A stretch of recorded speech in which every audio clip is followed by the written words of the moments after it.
This is episode 305 of How About That Cigar, recorded live at the Corona Cigar Studio. On this episode, we talk to Brandon and Kendrick about Apostate Cigars and much more. Please take a minute to subscribe on your favorite podcast platform so you never miss an episode. Now on with the show. Corona Cigar Company is your one-stop shop for all your cigar needs. Whether that's a brand new humidor, a box of those new cigars you've been waiting for, a top-of-the-line cutter or lighter, a place to enjoy the finest cigars and spirits with friends, or the only cigars grown right here in the Sunshine State. We've got you covered. Come visit one of our retail locations for the ultimate cigar experience. Visit us online at coronacigar.com. How about that cigar? How about that cigar? Ladies and gentlemen, welcome to the Corona Cigar Studios for episode 305 of How About That Cigar Live. Thanks so much for joining us live on Facebook, live on YouTube, and live on Rumble. I miss that so much. And if you're listening after the fact on the audio podcast, thanks so much for making How About That Cigar part of your regular audio podcast rotation. I think that's fun. She broke. She gone. She gone. That's right. Here, I'll just recycle it. Yeah, recycle. Put that right in the recycling bin. So it is fantastic to have us back together. The band is back together. Let's get him in here. You face over there. Come in here with us. Guy right here. The producer with the mostest. The fantastic producer, Justy Smoke. I think it's been. Welcome back to the show, brother. I think it's been a month that we've. The last time we were together has been a minute. No. Was the baseball Cigars and baseball? Yeah. Well, yeah. Nice to have you brothers back. It's nice to be back. We are all in the studio. Of course, Justin is actually not in the studio. He's strolling through a beautiful tobacco field. Absolutely. As always.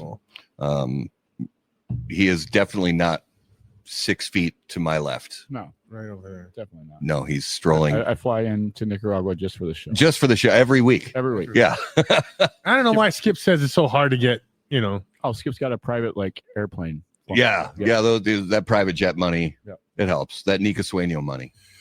Yeah. So welcome back to the show. Everybody as well. Join us in the comments. Let us know what you're smoking. Let us know what you're drinking. Have some fantastic special guests coming on in just a couple minutes. But as always, we're going to check in on a few happenings, that being sports. So I was so happy that I was on a cruise and didn't get to see the Yankees get swept like the bitches they've turned into be. It was rough. I'm still a Yankees fan, but they got to do something. There's no fire in their hearts. There's no fire everybody and start over. It was rough. It was rough to see. Oh, my goodness. Now, I will say I got to give you props, Raleigh, because you called it. When we were talking about as soon as the playoff bracket for Major League Baseball was announced, I was just all on. I was like, Milwaukee, the Brewers are playing so great right now, blah, blah, blah. And you're like, no, the Dodgers are a playoff team. You called it. They killed the Brewers. They're built for that shit, man. And Shohei Ohtani, that game he had, I mean, this is like storybook shit. Yeah. Where you're the starting pitcher and you only allow 2 hits and you strike out 10. And then you hit 3 home runs in the same game that you struck out 10 and only allowed 2. That's like beyond Babe Ruth level shit. I'm sorry, but I hate to say it. Yeah. Somebody sent me a video that he could be the greatest player of all time. I think, and it's hard to argue with. It's hard to argue with. Yeah. My heart wants to, but my mind's like, nah, he is fucking phenomenal. It's unbelievable to watch. So right now, Toronto and Seattle are playing Game 7 of the ALCS, and winner goes on to face the Dodgers in the World Series and get swept, and probably get swept by the Dodgers. Yeah, most likely. You're giving that lineup time to heal and rest up. Yep. Are you kidding me? Yeah, exactly. So we'll see. I'm really sorry about your Jets. What do you mean? Really sorry. They're 0-7. It's fucking. Their own. Oh, you're okay with it? Yeah, I'm okay with it. Oh, the first draft pick? They're not giving me any hope like the Vikings. Because because the Jets have such a great history of making the most out of their early first round draft picks. We got a new coach. He's making strides forward. It's going great so far. 0-7's going great. Hey. It's terrible, but I'm a Jets fan, so I'm used to it. No, I know. Vikings lost to the Eagles, as you mentioned already. The Packers barely beat the Cardinals. I've never been so disappointed after my team won in my whole life. It was just like, it was kind of pitiful that they just got beat on so much, and they did end up winning the game. But I mean, a win's a win, but yikes. It was ugly. And we were talking about earlier, there's so much, I wouldn't say, some people would say mediocrity. Yeah. That's my word for it. It just feels like the NFL's mediocre this year. There's only 4 or 5 good teams. There's no great teams. Or is that a good thing though? That everybody's evened out and they're beating each other up. Maybe. Maybe. I would never have guessed that Indianapolis would in 6-1 or 7-1, whatever the hell they are now.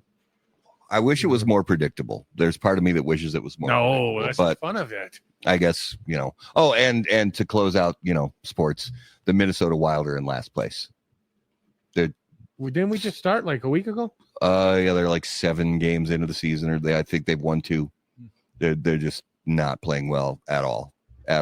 And this is kind of a really fun time of the year because you have everything. You got baseball, you got football, you got basketball, you got hockey. Yeah.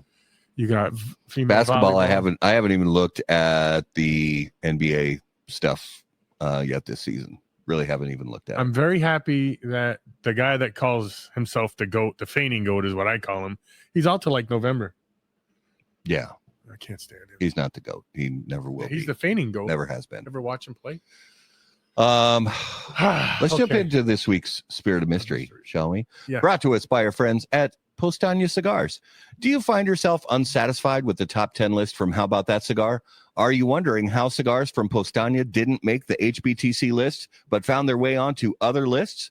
Well, fortunately, you can be reminded every week with this Postania Cigars advertisement. Postania Cigars, the #1 unranked cigar in the industry. So what we have here is a healthy pour. It is a bourbon. And I noticed when you poured it, the aroma hit me right away from like 2 feet away, and it smells high proof. Mm-hmm. And you've drank this before. I've had this one before. Yes. Smells high proof. It's got really good. It looks great in the glass. Got good viscosity to it. It's got a little taste. Mm-hmm. Oh, that's. Whoo. Hello. That's hot. Really good though. Good flavor. But man, yeah, that is, I'm going to put this somewhere between 120 and 125, I think. I may change that in a few minutes, actually, now that I'm getting the finish. But it's pretty good. So, yeah, I'll keep drinking it throughout the show. And as always, later on, we will reveal what this week's Spirit of Mystery is. But I think we definitely got to get our guests on the show. Oh, yeah. They're waiting. Look at them. They're just anxious. I know. They're on the edge of their seats, as are all our viewers. And special guests on How About That. Now he sits back and one sits forward. Yeah. I love it. And as always on How About That Cigar Live, special guests are brought to us by Drew Estate. And Drew Estate just unveiled the latest chapter of the Nica Rustica Shade. And Shade is the third expression of Nica Rustica, joining the original broadleaf and the Adobe. Nica Rustica Shade spotlights an Ecuadorian Connecticut wrapper, Mexican binder leaf, and balanced blend of Nicaraguan, American, and Dominican fillers. Available in a 4.5 by 50 short Robusto, 6 by 50 Toro, and 5 by 66 Gordo. The Nica Rustica Shade is available now. For more information, please visit Drew Estate. I like the coloring and the boxing. I like the way the box looks. It's pretty legit. Yeah. I dig it. All right, ladies and gentlemen, help us out here. put your hands together and welcome back to the show. This time on episode 305 from Apostate Cigars, Brandon and Kendrick. So great. Well, hello, gentlemen. Hello. Evening, gents. How are we all? I think we took the soundboard back. I just noticed that. What a fantastic, wonderful, beautiful evening. Are you guys sports fans? Yes. I don't think Kendrick is. I used to be into basketball when the Jazz were good. I'll just say Wasn't that. that like 91, 92? That's a hell of a qualifier. Yeah. They're pretty good in like 2007-ish. Yeah. Darren Williams, Carlos Boozer. We went to Western Conference Finals once with those guys. Yeah. I was thinking back when you had Mailman and Stockton. Well, we went to the finals against the Bulls twice in '98 and '99. Yes. So yeah, we can talk about that if you want, or we can definitely talk about Shohei Ohtani being the greatest baseball player of all time. I agree with you, 100%. It's hard to argue it, isn't it? How insane. I mean, I just can't. It's hard to wrap your head around that somebody can do that as a pitcher and as a hitter in the exact same night. In the same night. But I also saw a stat line for if you take the number of games played by Ohtani, compare it to Babe Ruth's games for the same amount, same number of games, their stat line's almost identical, but Ohtani edges him out a little bit in every stat. And it's crazy. I have an idea. He is not human. I think he was generated in a lab. Yeah. Something. He's insane. Yeah. And where's he from? I think Shohei is Japanese. I think He's Japanese. Yeah. Yeah. He's Japanese. Well, he was worked up in a lab, and they put a little bit of this, a little Well, bit of and that, a little bit of this. Brandon, you bring up the stat line, and I saw another one that, and I'm going to get the numbers wrong, but they'll be close. Is in the history of Major League Baseball, there have been like 12 players that have hit 3 home runs in a league championship series game. In the same 3 home runs in the same game, and in the history of the league championship series, there have been like 22 pitchers that have had 10 or more strikeouts and only allowed 2 hits. He did both those things. He did both in the same game. In one game. Yeah, he eclipsed like 30 players. It's like Michael Jordan level. It's like Tom Brady level. What he did, right? And Yeah, what he continues to do. And they are going to win this World Series. I don't see whether it's Seattle or Toronto. I don't see how either one of them are going to even be able to hold a candle. No. Yeah, They are made Incredible. for Yeah. regular seasons. They don't give a shit. They're made for the playoffs. I love it. Well, let's start off going around the horn. Talk about what everybody's smoking and drinking. So let's start with Kendrick, if you would. What are you smoking and drinking with us this evening on the show? So tonight I'm going to be smoking the Deseret. This is our second blend that we did. We just released it in this format. It's a 4.5 by 44 Corona. Love And I'm drinking some port. Nice, man. It's been a hot minute since I've had some port. I really like port, so that's. He's being very humble about the port that he's drinking. That bottle's over 60 years old. Oh, it. nice. Really? Holy shit. In any case, it pairs really well with the Deseret. For all of you guys out there wanting a special, unique pairing for a cigar, smoke the Deseret with a glass of port, and do yourself a favor. Nice. I love it. All right, Brandon, what do you got fired up? I'm smoking. I took the secondary band off. I've got the sort of Laban tonight, regular production, core line. And I'm drinking, I'm finishing off a bottle called the Bout that Kendrick brought me from his trip to Scotland last year. It's a blended Scotch whiskey, and it's fantastic.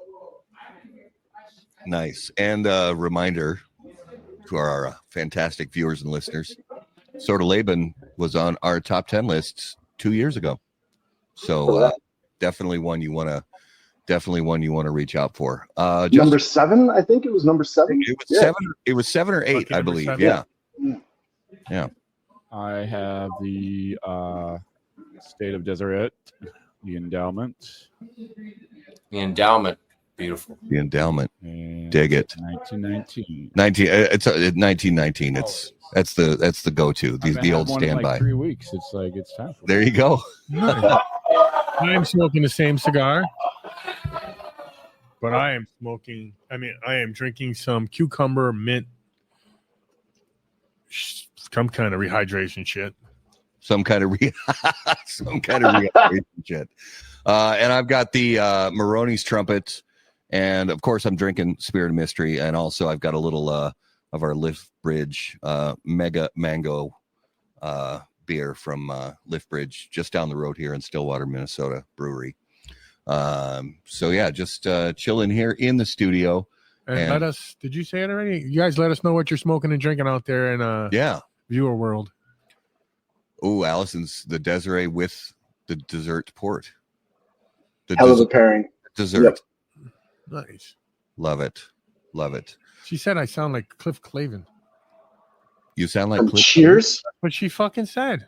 Wow. From Cheers. Yeah. I don't get it. I don't hear that. It might be the port talking to her. Take breaks in between sips, Yeah. Allison. Please. It helps. So yeah, guys, it's been it's been a minute since we've talked to both of you together because we weren't able to be at the trade show in New Orleans, back early in the year, and always grateful to see how you're young yet extremely kind of fledgling startup brand. I mean, your brand has made some huge strides since you guys started up, and it's really been great to see. So just to start things off, give us kind of the lowdown on how 2025 has progressed for you guys, and has it met or exceeded your expectations? 2025 has been a wild ride, man. So you guys probably remember back in April at the trade show, even though you weren't there, there was a press release talking about a marketing and distribution deal that we agreed to with the Oveja Negra family of brands. So James and Angela, Derek, and Scott Zuka over there, luckily for us, invited us to join the party. So we've been hanging out and rocking and rolling with that crew since June 1st officially. And I gotta say, it's been nothing but green lights, man. It's been a good year. We brought on a whole sales force by joining teams with them, and that sales force has contributed exponentially to our growth. I thought it might be a cool chance for me to not travel as much, but it turns out I'm traveling a lot more, and it's cool. It's a different kind of travel now. For me, I'm on the road, but I'm with the reps, right? So the reps are out there slinging cigars. They've already created relationships, and then they bring me in and we do an event. I get to tell the Apostate story and talk about our product with these people, and it's been really cool, man. It's been a fun year. I'm tired, but it's a good kind of tired, Nice. Oh yeah, I remember the press release. I think as soon as I seen it, I gave you a text. Yeah. Yeah. You were one of the first people to text me. Yeah, dude. Well, and that's one of those, because they, the whole Oveja Negra family of brands has in some ways a similar story where, they started out really small and they just tried to make their way little by little. And they were able to do just what you guys have been working on, is putting in the time, putting in the trips, name recognition, building relationships with shops, building relationships with distributors and things like that. And it's got to be huge for you guys to get some that relationship with Oveja Negra, and anytime we can learn something from anybody, whether it's somebody who's been there before us or that kind of thing, that mentorship, or that even just a little bit of guidance, or even just a little bit of encouragement sometimes, like, hey, keep it up, it's going to be cool. It's all good. So how has that, I know it's a business relationship, but in the cigar business, relationships, go a little bit deeper than, some other businesses. So how was that relationship developed between you guys and the back and forth and the learning and the growing pains and all that stuff?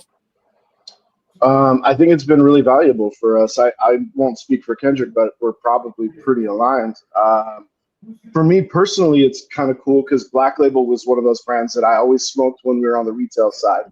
I was a big Black Label trading company fan, and smoked it, pushed it in the shop, did an event. We had James come out to the shop. I was just a fanboy, right? And so when they called us and started talking about what they wanted to do and bring us on board and help grow our brand and help bring visibility to their brand and have a two-way street going, it was pretty cool for me personally. I got to join forces with somebody that I really look up to in James and Derek and Angela. It's they're friends now, not just co-workers or professional relationships. I consider them friends. We had an opportunity to spend a little time with them in Germany. The more time we get to hang out with them, the more it's obvious that we are highly aligned. We have very much similar goals, similar outlooks, similar approach, like you said. They've always been all about the grind, and I think that's what they saw in us, was a team that's out there, trying to make noise for ourselves. And I think that we can bring some of that noise to attract attention to their brand too. So it's win-win. But no, as far as developing that relationship goes, it's been a blessing and a benefit. I've learned a lot, especially from Derek. If you guys know Derek Matthews, he's part owner of Black Label as well. And he's their, national sales manager. And I've learned a ton from that guy. We have very different styles, but that doesn't mean I can't take a little bit of what he's doing and try to make it my own. I don't know if I have anything to teach him, but we'll try. We'll keep going. But it's been really educational. It's been good. Nice. So you said something. They reached out to you guys for you guys to come into the fold, or how'd that all work out? Kendrick, why don't you take that one? Yeah, they had an opening in their lineup and sent us an email and talked about what they wanted to do and how they wanted us to come on board with them. And it was kind of surreal, honestly, because we've, as Brandon already talked about, we've already looked up to these guys for so long as a brand and as blenders and as artists and human beings, really. And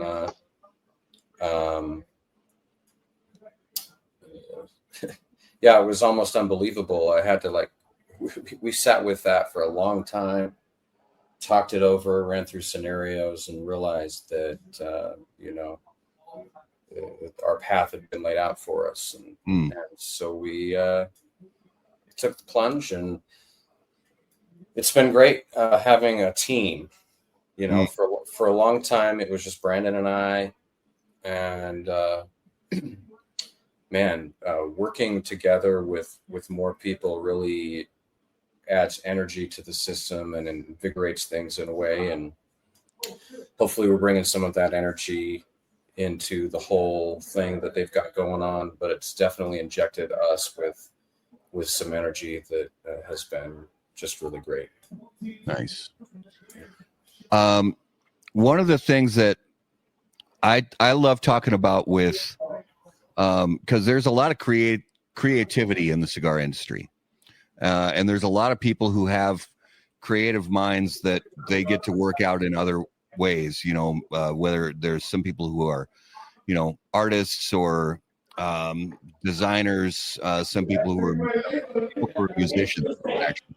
And Kendrick, I know you sharing that. And Brandon, I know. Well, actually, Brandon, I don't recall if you have, the musical genes built into you as well. Music is a huge part of my life, and I did play music for a while, but I stepped away from that 20 years ago. Kendrick is very much still in it. Yeah. But from the creativity standpoint, there's there's a lot to call on, you know, from just a mind that works in that kind of a way. And for each of you, and I'll start with Kendrick on this, how have you seen that creative aspect of your mind work into the way that you approach, whether it's branding design or naming cigars or blending cigars, anything like that? How does that creative part of your brain come into it? That's a fun question. So it's funny because when we're blending, I'm thinking in terms of music. So when you're writing a song or arranging a song, you have to think about, how does it make sense? Does this chord change seem to like progress in a way that makes sense? Are the levels balanced? Am I hearing too much bass or not enough treble, or what's going on here? Where is this song taking me? And so when we're, for example, blending, and I'm experiencing whatever it is on my palette, I'm like equating that with like musical frequencies in my brain. Like, okay, there's some low notes there, some high notes there, and some mid-range. What do I want to taste more of? What do I want? How can I balance this out? There's too much of this or not enough of this, or maybe we need to change the chord progression a little bit. Maybe we need to bring in a new tobacco to swap out with this other one to see if that sounds better, or, you know, tastes better, or the experience is better.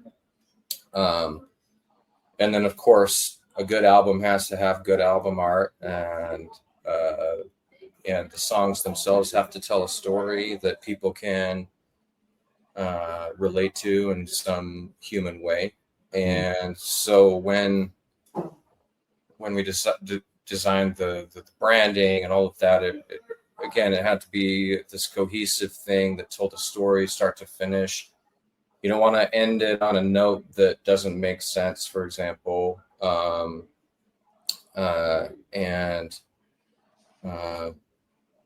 So I think that the process involved in creating anything is pretty much the same, whether it's music or a cigar blend or a painting or whatever the medium is. I view tobacco as an art medium, just like paint or sound or something like that. And I know that, as you already pointed out, there's a lot of creative people in the industry that are making cigars, whether it's musicians or some sort of visual art.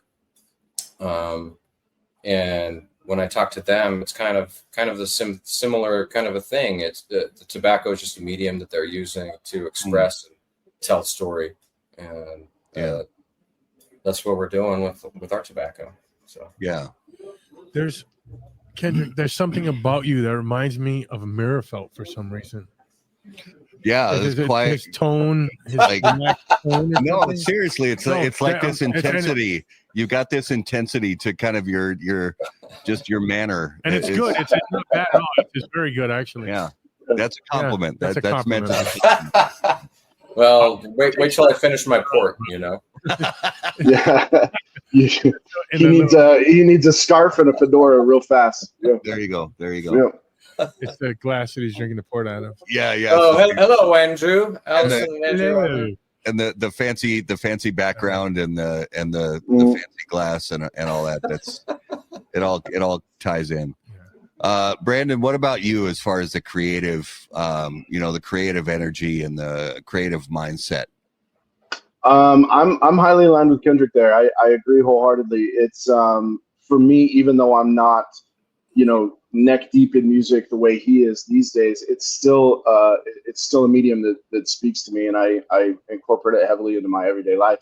I'm almost never not listening to music. And when we were in the factory and he started using those musical metaphors to describe how we were blending, it really helped it click in my brain. Because he would start to say, something's missing, and I wasn't quite sure what he meant. And then he was like, look, dude, it's like a song. We got plenty of bass, plenty of treble, but we're missing the mid. There's something in the middle of this blend that's not quite there. How do we get there? And then we turn around and we translate that into what leaves are going to provide the flavor profile that we're looking for, that we think is missing. And you go down that path. So it turned it into a really practical way to get to where we want to go and tell the story we want to tell, while keeping it in terms that are easy to understand for both of us. So it's a good way to keep us on the same page. And as you know, like Kendrick said too, we're just out here trying to tell our story, right? And our story is experienced best through our cigars. So how do we help our cigars give you that info? Creatively, the sky's the limit, right? There's a finite amount of tobacco, but an almost infinite way to put those leaves together to express something. And I think we're just hitting the tip of the iceberg. I think there's a lot of creativity in front of us. Yeah. And you remind me of a fucking mad scientist. So that shit. Little I'll take yin it. and yang. I'll take it. And that kind of brings up a question, because, you know, when you've got, you know, a partnership like the two of you guys have, how do you balance? Because there's always going to be different personalities, and sometimes it works best when they're contrasting personalities and different, you know, mindsets that come in, that one person covers what the other person, you know, isn't able to, and vice versa. And so how do you guys, how did you learn about that in the beginning when you first said, all right, we're going to get into this business together? And how have you balanced those personality differences as time has gone on in the last few years? I want Kendrick to answer that one first. Oh, well, we first of all, we've known each other longer and worked together longer than Apostate has existed. He was running my store as general manager for a number of years before we launched Apostate. So we learned how, we established a really good working relationship. And in terms of our personalities, we tend to like be on the same page in terms of what we're looking at, but of course we kind of interpret those things through a little bit different lenses. And honestly, recognizing that fact has been really beneficial, because we kind of have a good idea of when each other's strength is going to be is needing to be called for in whatever situation it is. Like, okay, this is definitely a Brandon job, or this is a me job based on our respective like strengths, and kind of sharing the same vision about it all, and understanding that it's never it's always he and I taking care of the business, and not you know, we're caretakers of the baby that we created. We're daddy and daddy of this of this of this baby that we created, and we just want to take care of it. And sometimes you go to mommy, and sometimes you go to daddy, and it's for different reasons, right? And so, you know, I like that. I guess that's all I have to say about that for now. All right, Brandon, I gotta Daddy number two. No, it's yeah, I don't know how to say it better, honestly. We are both very good at different things, and where my gaps lie, Kendrick has strengths to cover those gaps, and vice versa. When it comes to, you know, business development and marketing and branding and creative, you know, what's the brand going to look like going forward? Kendrick is super strong there, and I follow his lead. He's always going to come to me for input, and I have input, but I kind of defer to him and his judgment on things that will make sense or things that will work or won't work. And then I'm the enthusiasm guy. Kendrick comes up with the idea, and I'm the one who's really excited to put it into motion. So we complement each other really well. As far as perspectives go, I think we have the same vision and goal in mind. We just get there in different vehicles. You know what I mean? So Yeah. it's easy to work with Kendrick because and I hope it's easy to work with me. I don't think I'm hard to work with, but it's one of those where we have fun because we fill those gaps. And we feel confident and secure and empowered to move forward because we know we've got the whole picture between the two of us. So it's been really cool to develop that. Like, yes, we had a working relationship before where Kendrick was the owner of Beehive and I was the GM, and I would defer to him, a lot of the time, but he ended up stepping back and sort of letting me run the show a little bit. And that was really cool because I think it prepared me for this. So now it's more of a partnership than a boss and an employee. It's two collaborators with different creative approaches doing the same thing. So it's been really cool. Yeah. Nice. Yeah, I like that. It's because there's, I see, like, Raleigh and I were joking, kind of while you guys are in, he's nudging me on the shoulder, like, that's kind of and Justin is the one that keeps us from fucking killing each other. He's the mediator. He's the reason, voice of reason that is like, guys, Get back on. hey, right, get back on See, track. and that's what I like too, is that Kendrick and I don't disagree often. But when we do, we're both invested in figuring it out.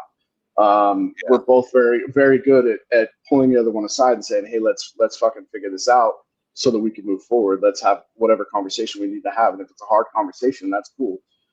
If we need to get real with each other and be emotional and be vulnerable and swear at each other for a second, that's fine. It's happened. Sure. But it's not often, and it's always in the interest of moving forward. So Yeah. I asked, go ahead. Go ahead, I was brother. going to say, every once in a while, a good yelling match cleans the system. Cleans out the cobwebs. Yeah. little purge. Yeah. Let's get flowing again. Hold on. Let's slow it down. Yeah. And then you hug it out and you're like, okay, we're good. Let's go. We're good. We're always good. Yeah. One question that Pete Johnson from Tatuaje was on the show last week. And I've always loved, just like I brought up with you guys, because I'm also I don't know if I'd use the word former musician. And I love bringing up the analogies of music and when it comes to cigars. And similar, the same question that I asked to Pete last week, similar to either songwriting, writing something from scratch, or just arranging an existing song to make something a little more interesting or just a little more in your that fits your vibe or your wheelhouse. And similar with cigar blends, when you're working out a cigar blend, there are some arrangements, and I'll use the word arrangement like in music. There are some arrangements that take, for whatever reason, they take longer to get right, really dial in the changes and the instrumentation, whatever it may be. And then there are other ones, whether it's writing a song from scratch or just doing an arrangement, that they just almost immediately, they just click. And from a blending standpoint for you guys with your cigar blends, can you name one blend that just clicked right away? That's like this has got all the notes we want, and it's good almost within the first couple tries. And then another one of your blends that you finally got it to land where you wanted it to land, but it took a lot more listening and being like, oh man, Tuning. Tuning. Yeah, it's like we finally got there. It's, if you had to pick two. Interesting question. So most of our blends we do really fast. Okay. Like each one of our blends we finished inside 3 hours. Okay. Start to finish. We do it quick while our palate is fresh, and we just dial it in. So I guess in that sense, all of our blends came relatively quickly. The one that probably required the least tweaking from the initial blend that we started with was the initiatory. I think we only needed to change the binder or something, and tweak the ratio maybe a little bit. But then there were other ones that, we got stuck for a minute or two on, like, for example, Moroni's Trumpet was one we got stuck on a little bit. But again, that was resolved and we had the blend finished within 2 or 3 hours. Okay. So yeah, it's kind of like there's this there's a point of diminishing returns when you like try and analyze your blends, just like when you're like, you write a song and then you record it and then you listen to it 100 times and then your critical brain starts kicking in and, I should have done this instead of this, or why didn't I do this instead of this? Try and let go. We try and let go of that a little bit. If it's a cigar that we don't want to stop smoking, we figure what more could we ask for? And so that's kind of what we go for. What do we not want to stop smoking? And it takes us, 1, 2, 3 hours to find a combination of tobaccos that we just don't want to stop smoking. And then we're like, well, fuck, we're done. And then we can't second guess ourselves again after that, because we don't live in the Dominican Republic and we can't blend all the time every day. So when we go down there, we got to make the trips count. And so we just got to figure out the most efficient way of doing things. And that's the way that we found, is just hone in on the blend that we don't want to stop smoking and not second guess ourselves after we've reached that point. Yeah. Yeah, when we're down there, we're pretty dialed in. It's, we've got our game face on when we're in the blending room. I do remember Moroni's Trumpet took us, we spread that across 2 days. We were running out of time. We weren't getting the blend the way we wanted it. We said, let's come back tomorrow and let's figure it out. We smoked it fresh the next day. And because we blended the endowment during that trip too.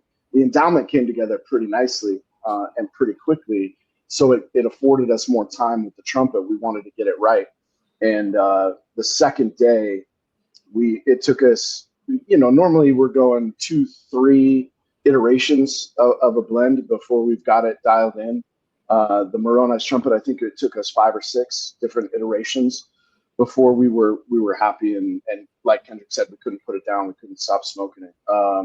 But I do remember the initiatory, like he said, that one almost right away. We had it, and we swapped the binder and we changed some ratios for filler, and we had it. And it's like, that's the thing. Like you said, you can write a song in 5 minutes or 5 weeks. It depends on the song. And we're lucky enough to so far have created blends that just kind of fell out of us, Yeah. I gotta give a shout out, Jason Scott, who I haven't seen Jason in 35 years. High school, and yeah, he went to high school with my brothers and I was the youngest of 3, so my brothers came up before I did, and so any musical talent I have, I owe a little bit of credit to my brothers and my parents. But yeah, Jason, it's great to hear from you, brother. And I don't know about amazingly talented musicians. I'll put my brothers in that category. I might not put myself in that category, but great to hear from you, brother. Yeah, there's something about the musical aspect of things that I honestly use it for a lot of, even in my day job, which is just kind of boring, dull, like dealing with systems and fixing issues with systems and, finding a line of code somewhere that's like, oh no, that's got to be a 00 instead of a 0 or whatever it may be. And, but I just try to find, there are creative ways to solve most problems. It's not always just like this is the only way to fix it kind of thing. And I appreciate the way that you guys approach it, that you don't always have to go the most expeditious route. You can sometimes be creative along the way and come up with something that's familiar yet has your own sound. And I really, really appreciate that and dig that approach. Yeah, it's definitely the most fun approach too. Yeah. I'm like Brandon. I've never played music. I've never sung, but I listen to a whole variety of music. And I kind of understand what you guys are talking about. But when you get that right song, it's just the right fucking song, and you got to roll with it, right? That's 100% true. Yeah. This is it, and that's it, and let's go with this. Yeah. Same with a cigar. You know, once you light a cigar, you're like, oh yeah, this is good. Yeah. After the first inch, you're like, oh, this is solid, or it's not good, and let's listen to it a little more, let's smoke a little more, and then it winds up in the ashtray. But yeah. Well, and even your daily lives, like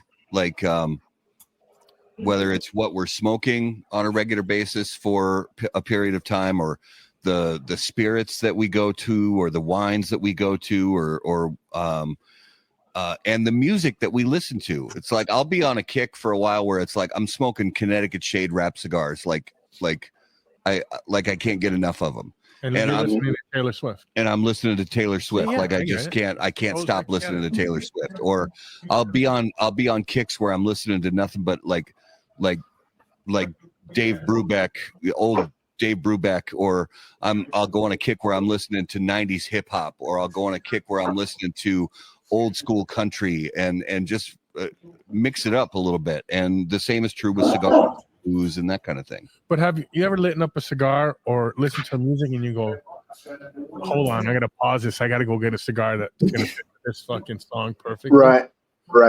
Yeah, absolutely. I have done that. I'm smoking a cigar. I can see you guys. I can see your faces. You got the same thing. Yeah, for sure. Yeah, it's you're curating a vibe, right? When it comes to the music and what you're drinking and what you're smoking, what you're trying to do for yourself is create an experience, and that experience depends on how you feel. So you take how you feel, and then you put it out there into something tangible, like what you can hold and light on fire, and what you can put in a glass and taste, and what you can hear. And when that all comes together and everything matches and everything vibes, that's why we're here, man. We're creatures of comfort. We're creatures of passion. We're creatures of creativity and indulgence. And I think if you're gonna enjoy a cigar, you're gonna probably enjoy a few other things with it, for sure. Yeah.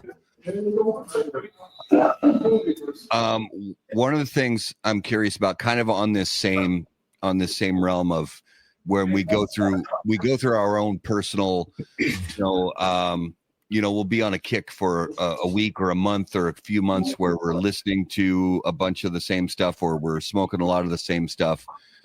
When it comes to the blending process, how do you balance, the creativity part? Yes, but also say, okay, I know that, blend number 103A is really speaks to me, but I really think blend 103B is going to speak to the consumers more and probably have more life on the shelf. Do you ever pursue it from that direction, or do you just say, no, this speaks to me and that's what we're going with?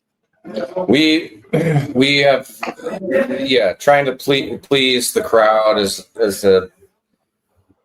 a path you can go down, and probably the best way to do that would be to blend by committee, where you're tossing out 5 different blends to 30 different people and having them vote, and then you can determine which blend that you should be released. But again, when we go down to the DR, time is of the essence, and we don't even have time to think about and overanalyze what people are going to like and what they're not going to like. Brandon and I combined have 25 years of cigar retail experience, and we've smoked about everything there is out there. And so I feel like we're pretty confident in knowing what a good cigar should taste like, and what a good cigar should be. And so we have to just kind of go in and rely on our experience to, you know, make those decisions, because if we started analyzing too much what other people are going to think about it or perceive about it, I think that would create a decision paralysis situation for us. Okay. Yeah. So, yeah, I mean, there are some things that were like, for example, there was one time where we kind of erred on the side of what people might like more. And that was when we did the Sword of Laban. We were originally going to blend it to be a Lancero, you know, like a sword, long and skinny. Like that. But, you know, after talking to Hochi and everything about it, we decided to go with the Cuban Churchill instead. That's 7.5 by 47 that it is. It's still long and skinny, and did what we wanted in terms of it resembling a sword itself. But that was maybe one decision that we made where the market maybe made that decision for us. But otherwise, we're pretty much, what do we want to smoke and what do we want to share with people? Yeah. And I think it's pretty intuitive because, you know, coming from the retail side and working a humidor, you know, buying all of the cigars that you're going to be selling to people so that your business stays open, you have an idea of what's popular. You have an idea of what people consider good. And you take that with you. So when we're in the blending room and we can't stop smoking a cigar, part of that excitement is an eagerness to share that with people. You've just created something that maybe you haven't tasted before. And if I'm really excited about it as a former tobacconist and former retail manager in a tobacco shop, if I'm stoked about it, probably other people are going to be stoked about it. So it's really easy to not worry so much, you know, oh, is the market going to like this? If Kendrick and I are smoking it and we're digging on it, odds are it's probably pretty good. It's probably going to do okay. Yeah. So, are there any tobaccos out there that you guys are looking forward to blending? Or it's, you know, there's something that you really want to work with and you just haven't got a hold of yet? Yeah. There's a ton. Yeah. There's one leaf in particular from Brazil that I'm really excited to do a blend with. We'll maybe be announcing that later this year. I don't know. I don't know if we should talk about specifics yet, but there's a lot of tobaccos. No one else is watching. No, it's a rapper from Brazil, Ariparaca region of Brazil that has me entranced right now. So very cool. We're playing with that one right now. No, that's exciting. Yeah. Yeah, there's so much tobacco out there that we haven't touched yet. You know, I want to play with some Colorado stuff. I want to play with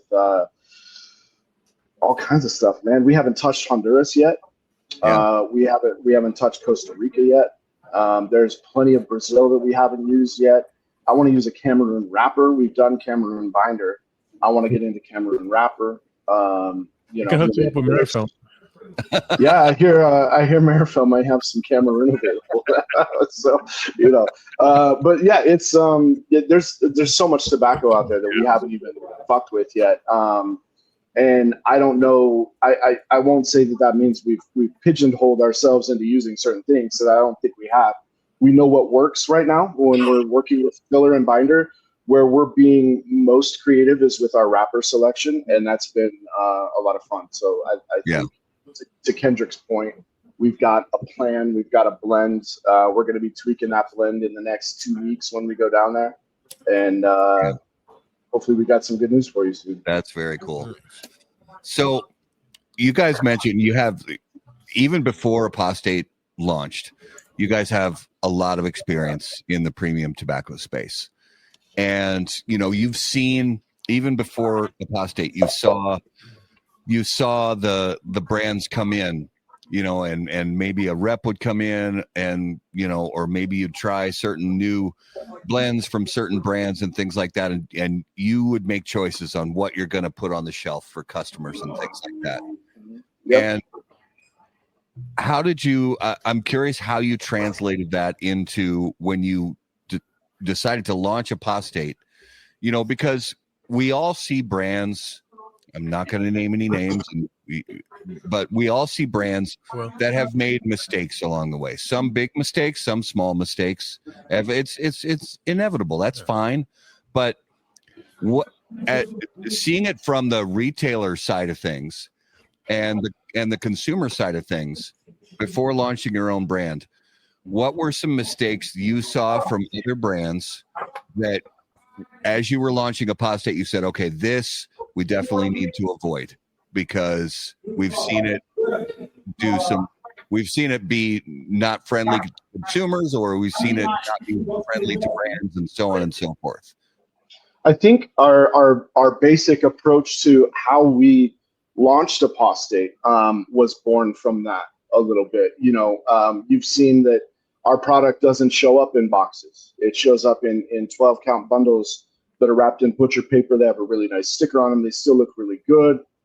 So the packaging is still there, and it's still intentional, and it still catches your eye. But for retailers who, as me walking into a space, and when I was a general manager and reps would come into our space, the concern was real estate, right? How much space do you have? That's something that we've been trying to work with retailers from day one. Apostate was kind of our chance as a manufacturer to address, where the gaps were for us as retailers. And one of those gaps was definitely packaging with the oversized boxes that take up a ton of space, especially if you have a long, wide ass 10 count box that's one row deep and it's taking up 12 inches of space on a shelf for 10 cigars. That's insane. So that was definitely something that we didn't want to do. And God bless, the people who it works for. You can't deny that it looks good on a shelf, but when you're a retailer trying to do business, that's a hard call to make, right? So we didn't want them to have to make that call in order to bring in our brand. So that's one example. For me as the GM, when reps would come in and try to present new stuff to me, it was more about the relationship, right? It was less about the tobacco, because you can sell tobacco. There's a buyer for every cigar, right?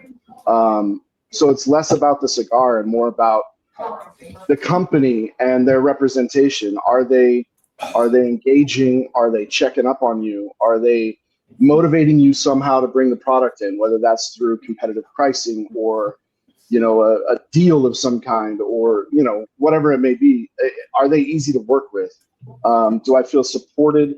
Do I have product knowledge? Can my staff get training? Things like that. So those are all questions that we try to answer too from the other side of the table. There's really a lot that you could draw from on the retail side that has paid off for us on the manufacturing side. I wouldn't say we looked at other manufacturers and went, oh, that was a mistake, let's not make that mistake. Right. Other than maybe, just, I would say, noticing pitfalls that they've fallen into is a better way of looking at it. Okay.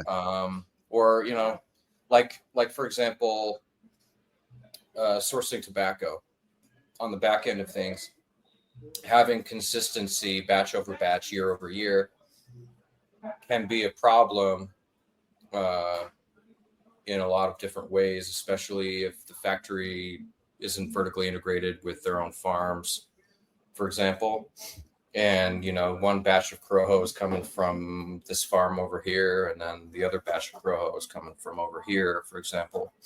It's not gonna create a perfectly consistent cigar. It's gonna get you in the ballpark, but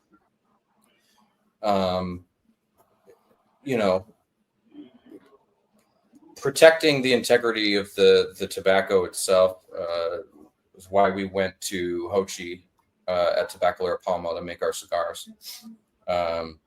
Hochi has his own farms and grows most of the tobacco that we use for our fillers. And I know that he's taking care of things, and I'm confident that Apostate is going to remain what it is for years to come. That's one of the things. Or maybe maybe companies should have spent a little bit more money on packaging or logo design, or I don't know. It's hard to say. All that was in my mind when we created Apostate was, what do I want to see as a brand? Mm-hmm. If I could, and so Brandon already mentioned the real estate on the shelf was a big one. I want to see a brand that I want to be able to carry a full spread of a brand in a small amount of space. Because as a retailer, it's cool to be like, I've got Apostate, I've got every one of their blends. Yeah. Which is hard to do for a lot of companies because they've got all these different blends and 6 or 7 sizes per blend, and then the retailer has to decide, which of these sizes do we want to carry and which ones can't we carry. And maybe a customer's coming in looking for Robusto and we only have a Toro. Well, that sucks. So we blended 1 size per blend. And so we're trying to squeeze as broad of a range of cigar experiences as we can in a small amount of retail space as we can. Yeah, and that's the cool thing, is it doesn't take up like the entire north side of your humidor or whatever it may be. It's concise, and it's accessible for consumers. And I anytime I see a brand like that, including Apostate, in a brick and mortar somewhere where it's concise, everything's lined up, it's easy to know which blend is which, and it's grab and go. It's so much easier that way. So I really dig that approach. I got kind of a simple question. With you guys going with the butcher paper and everything else, does that give you the opportunity to spend more money on tobacco rather than worrying about spending more money on your boxes? It just means we don't need to factor the price of the box into the price of the cigar. We're not thinking about what tobacco is going to be the cheapest. We just want to create the best cigars we can, and whatever the tobacco cost that we end up using is what it is. But we didn't want to have to add on that extra price for something that's just going to get thrown away 95% of the time, if not more. And we wanted to make our cigars as accessible as possible. So, even an extra 50 cents a stick, can be a decision maker for some people. So we opted to do what we did there. Definitely freed up budget, but we're passing that on to the customer rather than using that extra some other way. Yeah, and you don't have to worry about waiting for boxes to be made or the paint on them, or the cigars being or the boxes being made the wrong size and the cigars don't fit, or you don't have to worry about it. Yeah, I mean, conservatively, we make a box. Let's say we spend time and money on making a box, and now we need a box for, let's say, 20 cigars across 8 blends, and we're going to do 10,000 cigars in that run. Yeah. You know what I mean? And now you're talking $9 a box, and you got to spread that over the cost of each cigar that goes into that box. It adds up. Oh yeah, that adds up. So financially, it's a big deal. But I think we weren't really thinking about that part. We genuinely were thinking about, how do we take care of the retailer? Yeah. And I love it. I gotta wonder though, and I'm curious. Every brand gets to the point where they do a milestone cigar. Could be a 5th anniversary, could be a 10th anniversary, could be a, for in case of some of the big legacy brands, it's a 50th anniversary or beyond. So would that be a case where you guys would say, all right, we're going to veer off a little bit from what we've normally done and say, yeah, this cigar it's a milestone for us as a brand, so we're going to go with a nice wooden box? Or would you say, you know what, we're going to stick to what got us here, and we're going to stick with the butcher paper, or is it something you've even considered? We're always evolving and thinking about how we can do something different that we've never done before. And So you might see us in the future having boxes for those that want them, but also having the traditional butcher paper thing that we've been doing. Okay. And in terms of milestone cigars, we're coming up on our 5th anniversary, so you might see a little something from us next year about it. Oh. And to answer your question directly, that the 5th anniversary thing, we are currently trying to be creative around the packaging with that. Sure. If we can meet the best of both worlds, where we're serving the purpose of still taking care of the retailer while doing something cool and new and special, we want to do that. So at that point, like you said, if it's a milestone cigar because it's our 5th year and we do a box instead of a bundle, cool. Being a milestone cigar means it's probably not going to be regular production either. So Right. we're not as concerned about what the long-term cost of that is going to be, right? So Yeah. you gotta play around a little bit. I imagine in our first limited special release will be in a box, because I don't know. We'll see. I don't know. Yeah.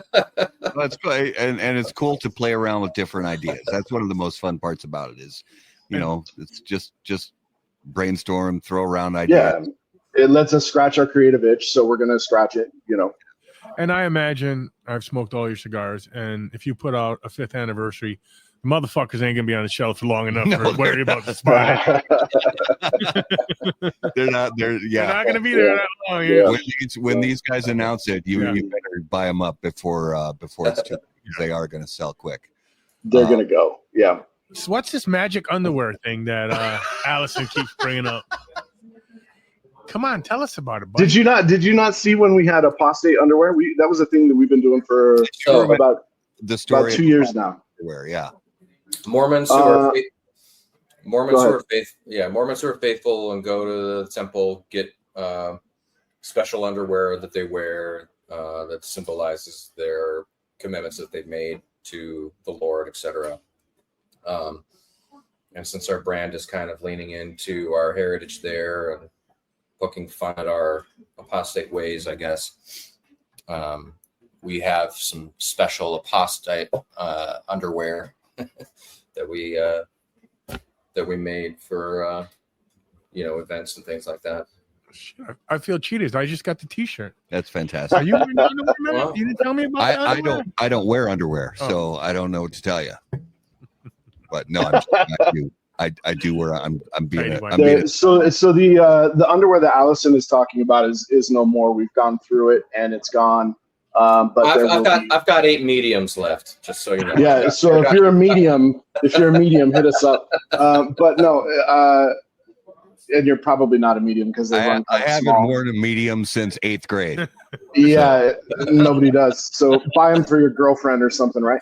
But we're working on new underwear, and we've had a lot of feedback from the ladies that they want their own too. So you're gonna see men and women's apostate underwear very soon. Dig it. That's awesome. Is it? So do you think it's time? Do you think it's time? All right. I think it is now time for this week's Numero de los Muertos. All right. And I have to give a huge shout out for the inspiration and the idea for this week's Numero de los Muertos. Allison, you are a lifesaver because, and I've had a number of viewers reach out to me with ideas. And it really helps because after 305 episodes, figuring out interesting and weird ways for people to die, there's only so many ways that a human being can, meet their end. So having you guys reach out with ideas, I dig it and I love it. And so thank you guys for that. So this was from Allison and it is much appreciated. So the number this week is approximately 10,000 people died from this. All time? It was one particular historic period. Iron Maiden. Not the Iron Maiden. Oh. No, I hope it. Well, I hope the Iron Maiden wasn't 10,000. I hope. Allison, Interesting. the one. Knowing what I know about Allison, this is going to be fucking left field of all time. This is going to be crazy. So it's actually not. I mean, it's No? left field, but it's like left center field. It's really not that like kooky. It's Brass bull. It's relatively not the brass bull. I don't know what the brass bull is. that brass bull we should talk about at some point because that was really fascinating, actually. Okay. Not a religious ceremony. And he can't answer. That's her husband. Andrew, I'm. He's out. You can't do it. How many clarifying questions do we get? Remind me. As many as you want. As many as you Okay. want. You. So along are we talking a plague here? Are we talking a natural disaster? Are we talking it was not a plague. It was this is not disease related. This is not a natural disaster. So those are the right kind of questions. Is it Was war this- related? Not war related. Are we talking about contemporary or antiquity here? We'll say this. We'll say contemporary.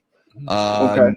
And David Floyd, it's on land, but that's not really specifically relevant to. I was going to say the Spanish Inquisition, but I guess that's not. That's not contemporary. But, yeah. Inquisition, the Inquisition. What a show, the Inquisition.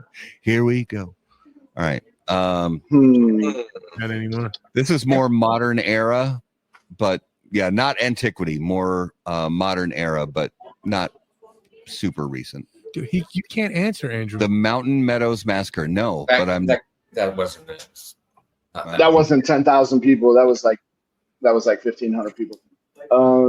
If It that. was approximately 10,000 people. Yes, David Floyd.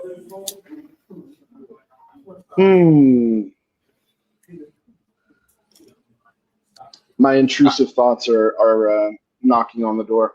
Let him fly. Let him roll. No, it's not good. No, let him go. Let the weird shit come out. Let you get because if you leave it bottled up, you're just You gonna get cellulite. Is it an STD? not an STD. I love that we're so similar. My man. I knew what you were Jump- thinking. It is Okay, not so at a concert. It is not witch trials. It's not related to Mormonism either. People Does it assume involve are on the show. outside influence? Did somebody inflict these deaths, or were these? somebody a group of I'm going to give hints here, a group of people or an entity contributed to causing these deaths? Was it in Africa? Not in Africa. It was in the United States. Okay, so are we talking like the Aaron Brockovich, poison in the water kind of shit? No, but I like where your head's at. Okay. Not trips and falls. Oil spills? Not oil spills. Possessions. No, it's not demonic possessions. Is it how many of the Trumps? I mean not the Trumps. What the hell was his name? We got to give it to David Floyd for Neurogel. This is What the fuck? Not Neurogel. It was not a flood. This was not any kind of natural disaster. The Clintons. All the people the Clintons killed? Oh. My God. There we go. No, this was not. This is not a list of people who got Clintoned. Oh, okay. We have a winner. Oh, Bad alcohol during Prohibition? Bad alcohol during Prohibition. How about that? It gets really gross because this was actually a conspiracy by our own government. Because approximately 10,000 people died drinking poisoned or denatured industrial alcohol during U.S. Prohibition. And the U.S. government deliberately ordered the poisoning of industrial alcohol supplies in an attempt to deter bootleggers from stealing and repurposing it into into drinkable liquor. So this was our own U.S. of A. government officials that caused most of the alcohol poisonings that happened during the Prohibition era. You want my Always trust your government. Well, they caused it initially by prohibiting it in the first Yeah. place. Really? Yeah, by saying no, you're not allowed to drink Like, booze yeah. anymore. Yeah. That was the real problem. Yeah. So this was from. She sent me a YouTube. And if you're a whiskey fan and you like to learn more about whiskey, there's a YouTube channel called Whiskey Tribe, and they're a lot of fun to watch. And they do way more than just like tastings and you should buy this bottle or you shouldn't buy this bottle. They do a lot of historical stuff. And one of the videos recently was about this specifically. And they go into way more of the details about some of the sick shit that our own government did just to try to keep people from drinking alcohol. Fascinating. That really during worked Prohibition. Very well too. So Humans have done a lot of terrible things. We can agree on that. Yeah, it's weird. It's weird. It's funny because I say this to my kids all the time, not to scare them, but just to sort of like say, hey, that people are bad, and that is that human history is an endless bloodbath. Mm-hmm. Yeah. I'm sorry. Yeah, if there's anything we're good at, it's how to fuck each other. You know? So let's just smoke cigars and enjoy each other instead. Exactly. Exactly. And let's have legal booze that we can get from Scotland or Kentucky or wherever or anywhere. And fucking.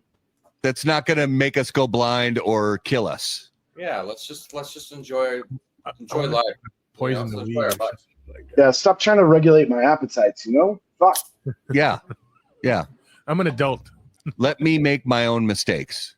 And then, if shit goes really sideways, maybe I'll come to the government for help. Probably not, but maybe. Yikes. Let me make my own mistakes in the meantime. That's right. Whiskey Tribe. Yeah, that was a really cool spot. I remember that. Allison and Andrew took me to Whiskey Tribe. Oh, that was dope. Awesome. I've been a fan of their videos for a while, and I hadn't seen the one that she sent to me. And I knew that there was some shady shit going on from the government during Prohibition. I mean, just the Prohibition itself was some shady shit from the government. But then finding out that they deliberately poisoned, like 10,000 people, it's like, yeah, should you trust your government? Probably not. Probably not. Probably not. I don't care what color his tie is. I don't believe him. I don't believe him. Are you? How do you know if someone's lying? If they're a politician? Yeah. That's basically it. So that was this week's Numero de los Muertos. All right, it is now time to reveal this week's Spirit of Mystery, brought to us by our friends at Apostate Cigars. This is a lovely whiskey, and I will say, as I usually do, the more that I've had little sips of it, I originally said I thought the proof was between 120 and 125. Now I'm gonna drop it a little bit, but not a lot. I'm gonna say it's somewhere between 116 and 123 is the proof. Damn. So what is it? I'm gonna go with 119.7. No, what is the whiskey? Oh, what is the whiskey? Well, I don't know. There's how many brands of whiskey on the market? How many brands of bourbons? This is a bourbon. It's a bourbon. It's not a rye. Straight bourbon whiskey, aged 8 years. I'm getting that Amberana cask thing. I'm getting just the tiniest little bit of it, but it's not overwhelming. It's not like that cinnamon bomb you love. But there's a little tiny hint of it, but I don't think this is necessarily one that was finished for a long. If it was finished in those casks, I don't think it was a long finish. It wasn't. But it's mostly just classic vanilla oak and a little bit of that cinnamon kind of thing going on. But it's really good. It's flavorful. I looked through my bourbon collection. Couldn't find anything from Utah. So it's kind of somewhere. You didn't have any High West? No. Oh, I do. Yeah, I did have that. Shit. That's Utah, baby. Oh. There's a part of me that wants to say that it's, well,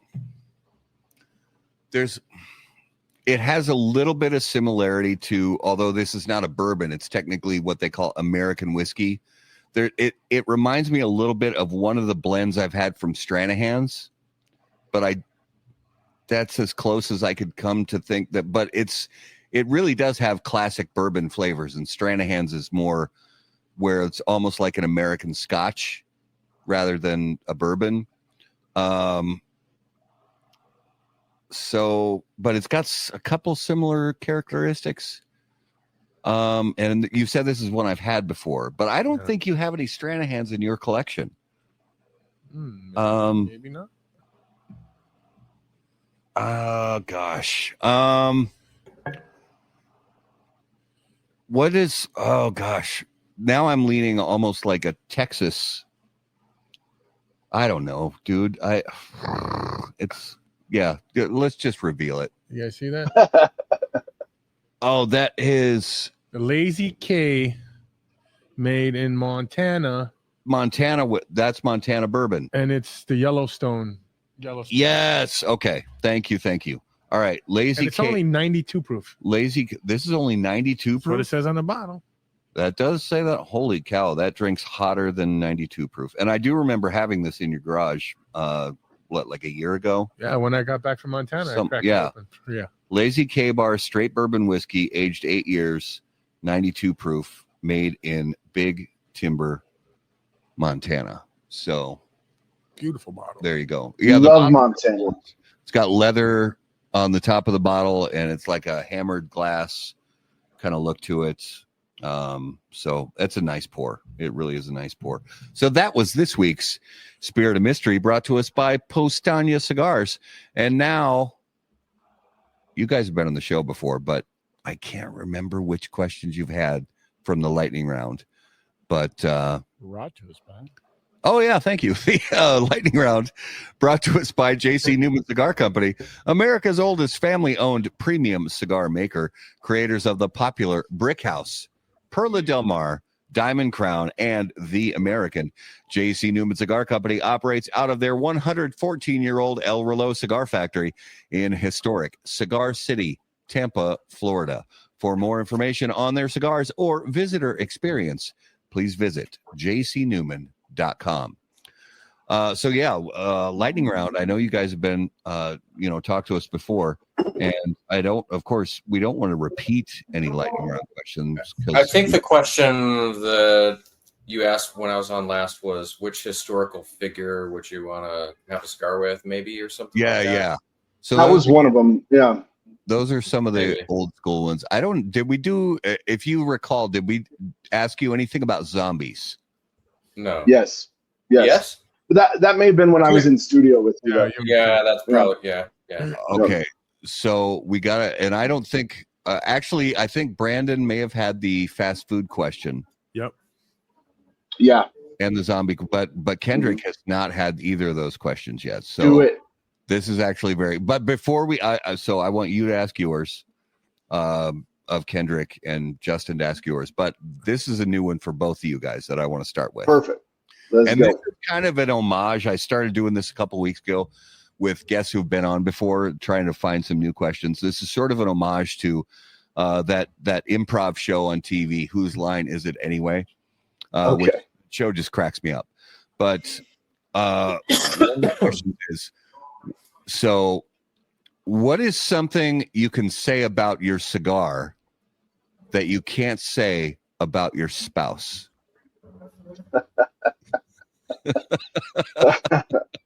I put the wrong end in my mouth.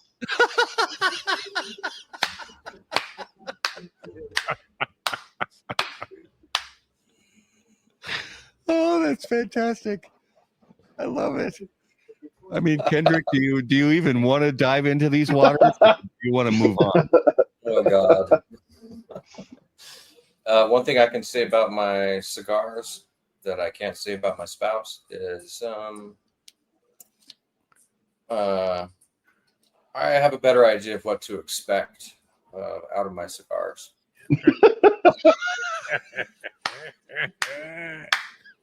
Fair. That's fair. That's absolutely Consistent. consistent. Consistency. Being married is like grabbing into a bag of cigars blind, and you're not sure which one you're gonna get. Put it in your mouth, you light it up. Oh yeah, I like this one. We're okay. We did good. Yeah. Or fuck. Fuck. Yeah. We fucked up. I love this cigar too. That one was, oh shit, I got the nectarine flavored machine rolled. No, but honestly, my wife could say the same fucking thing about me, and it's kind of a human thing, really. Like, I'm with you, brother. We have our different facets, 100%. I totally relate. Just fix it. just for a second, just to see how it feels. All right, Kendrick. What is the most overrated and underrated fast food franchise out there? Overrated, In-N-Out. That is the most common answer for overrated fast food. It's overrated. It's good, but it's overrated. Yeah, everybody's like, ooh. And the most underrated. Oh, geez. Oh my God. I said Whataburger originally, but I changed that answer at this point because Whataburger is slipping. Man, probably in terms of burgers, my favorite burger franchise is Five Guys, but I don't know that they're underrated. I can't stand Five Guys. I love Five Guys. I love their fries. Their burgers, I think their burgers are okay. I think their burgers are okay. Their fries are life changing. It's just super customizable. You can create any kind of burger you want there. Yes. But yeah, I mean, shit, that would be my answer, I guess. Probably boring, but there it is, gentlemen. I love that. All right. The port's starting to kick in. Oh yeah. Yeah, a wee bit. What's this other one you got though? All right, you ready, Kendrick? The zombie one? Yeah, the zombies are coming. Okay. You get 3 people from the cigar industry to pick to be on your zombie apocalypse survival squad. Who do you pick and why? Well, definitely Brandon, because I know we work well together. Shit hit the fan, we can figure shit out. Other people in the industry, oh gee, I don't know. Do I name my friends or do I name anybody? Whoever you think would help you survive the best. Okay, so the goal is survival. Hochi for sure. Okay. Yeah. Yeah, it's got to be Hochi. Hochi will help us survive. He's got cattle and farms and shit.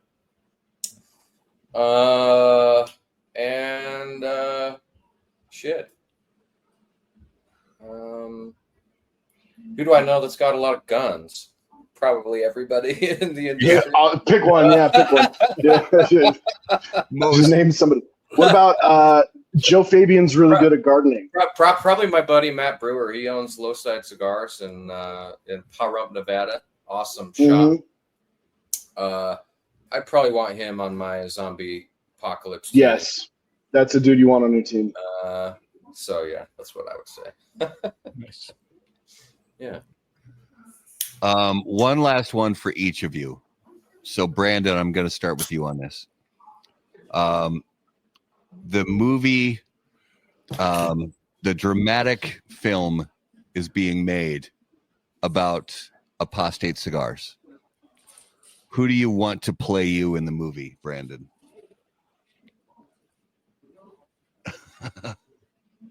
Who do I want to play me, or who would be the best fit?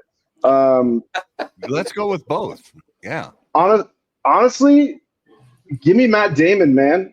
Okay. Let's do it. I want Matt Damon. I like that. I want Matt Damon. That's my answer. Solid. And it answers both. Yep. Yeah. Solid choice. Kendrick, what about you? Oh, gee. Mirafelt. Don't say Mirafelt. No. Don't say Mirafelt. Oh, no. Don't say Jared Leto. Oh, I don't know. Maybe Michael Fassbender or something. There you go. That's Good answer. legit answer right there. Legit. Yeah. Oh, hell yeah. That's fantastic. All right. So let's jump into this week's notable smokables. So, guys, we've done this before on the show. Each week, we name a cigar that we have smoked recently that's notable to us. Now, this could be a cigar that's been on the market for decades, but we just smoked it again for the first time in a long time, or a cigar that's brand new to the market that we smoked for the first time ever. Obviously, you're smoking mostly your own portfolio of Apostate Cigars, but if you get a chance to jump outside of your own portfolio, Kendrick, I'm going to start with you. What's something you smoked recently that really stood out to you? I was in the Dominican Republic earlier this year, and Abe Flores is a buddy of mine, so I stopped by to hang out with him at his factory for a little while one day, and he handed me a cigar that he just blended, and I don't know what it was. He wouldn't tell me what was in it exactly. He gave me some clues, but it was just really, really, really good, and I loved it. And I couldn't even tell you what it was, but it was just some cigar that Abe Flores is working on right now. And I'm excited to let you know what that is as soon as he releases it. That's awesome. Sometimes the unbanded ones are the most exciting ones. That's honestly, really that's the one that comes to my mind in the last 6 months that I've smoked. That I really want to have another one of that I can't. I don't have another one right now, but we're going to be going back down to the DR in a couple of weeks, so I'm going to see if I can get a bundle of them from it or something. Oh, fantastic. Brandon, what about you? Something notable recently? On Thursday, I had my second ever Johnny Tobacco 10th anniversary from that booth, and that cigar is incredible. Really good. Yes, sir. Really good. Yeah, JT10, baby, all day. That was legit. We got a couple of those from the general cigar rep at Cigars and Baseball, and smoked them while we were at that event, and we were very impressed. Money, yeah.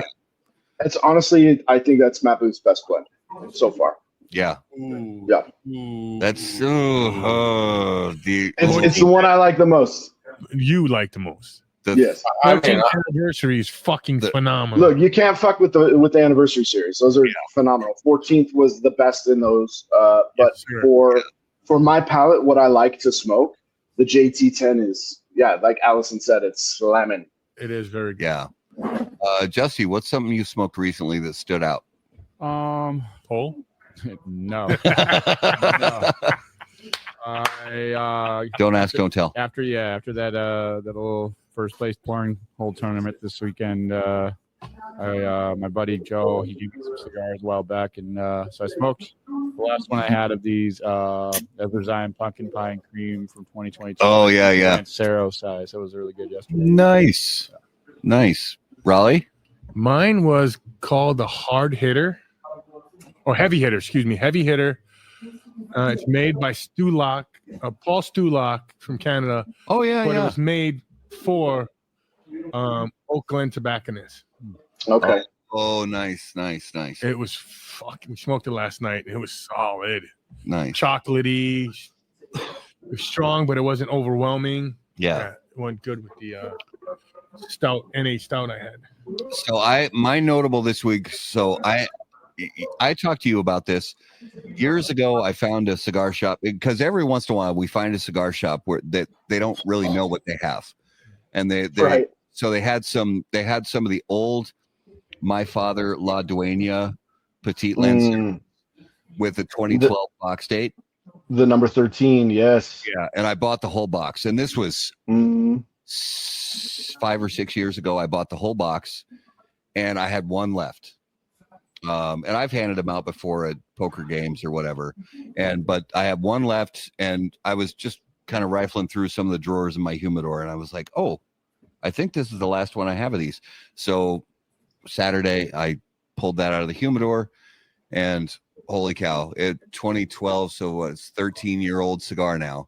That cigar was ridiculous. Hell yeah. it still had everything. It still had all the flavor. It still had all the strength. And that was a really nice kind of last. That's one of the few cigars that I used to buy by the box before I was in the business. When I was just a little baby smoker, I would buy that by the box all the time.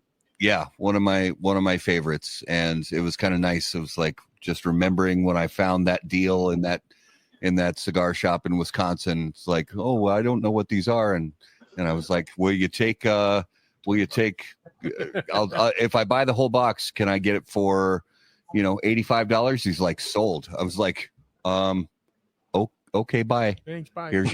See ya. Yeah, see ya. So yeah, it was kind of cool to enjoy that on Saturday. Just to give our viewers and listeners an idea of some coming attractions on How About That Cigar.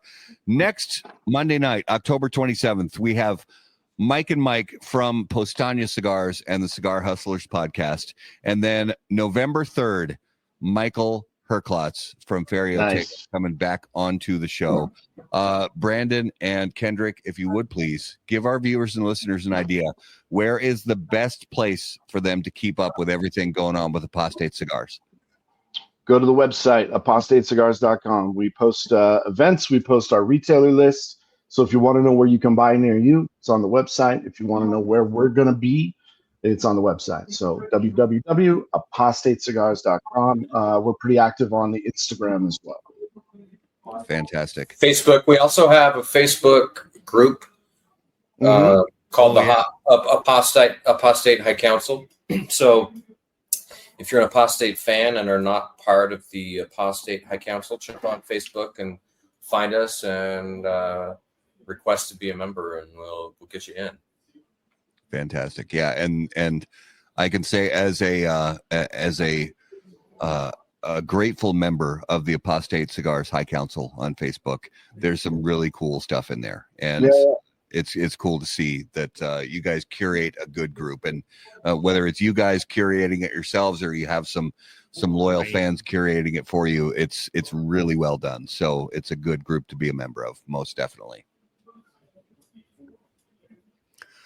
So viewers and listeners, actually, I got to say to Brandon and Kendrick and Brandon, guys, it is always a pleasure to talk to you guys. And we want to thank you so much from the bottom of our hearts for being on episode 305 of How About That Cigar Live. Thank you, brother. Thank you. Thank you. Happy to be here. It's a pleasure and honor to be here. I love you guys' format. Always a good conversation. So thank you. Most definitely. Thank you, guys. Stick around.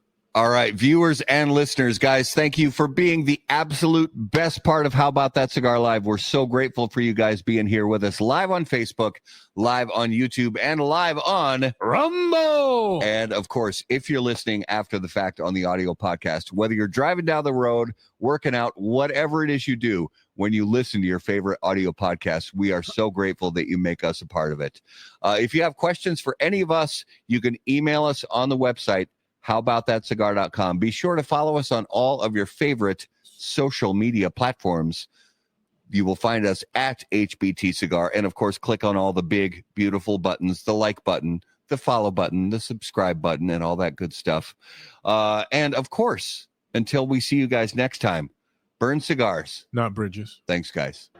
Any comments, opinions, viewpoints, or statements presented or uttered by guests on the HBTC podcast, HBTC live video streams, and all other media from HBT Media LLC are solely those of the individual and do not necessarily represent the opinions or viewpoints of How About That Cigar or its parent company, HBT Media LLC, any of our advertising partners, or the premium cigar industry. The primary purpose of How About That Cigar is to entertain and to encourage activity and growth within the community of people who enjoy or want to learn about the enjoyment of premium cigars.